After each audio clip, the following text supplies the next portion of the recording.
West Marin County, farm and ranch lands come with sweeping views of the sea. But in recent years, water mostly remains in the distance, with less actually hitting the ground in the form of rain. In years like this, you can see how dry it is out here. Changing weather patterns here, the results of climate change, have resulted in drier summers and wild winters marked with occasional floods. Saw some other bunch grasses. But an experiment called the Marin Carbon Project is now looking to old agricultural methods to confront a new reality.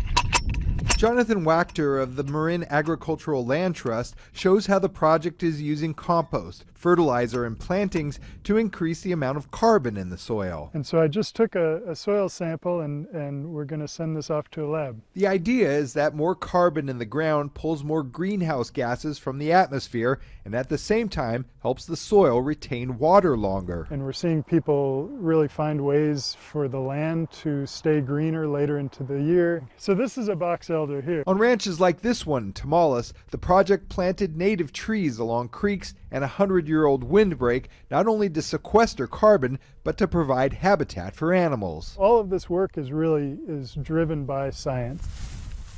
The practice of farming is already stressful enough because it relies on nature. But climate change has made that even tougher for ranchers like Jim Jensen. It's not easy being a farmer or a rancher. There's a lot to take on. There's a lot of stress. This nice cypress. To Jensen, the Marin Carbon Project's principles are a template for an unpredictable farming future. If farmers and ranchers can show that working lands can provide a lot of solutions in terms of return on investment for practices like this, there's a lot of potential there.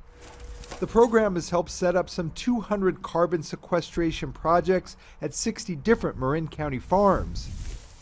But what might seem like a small dent in the problem gains ground in the big picture. All of those things across all of the millions of acres in the world of agricultural land will really add up and make a big difference. Joe Rosado Jr. And a buckeye there? NBC Bay Area News.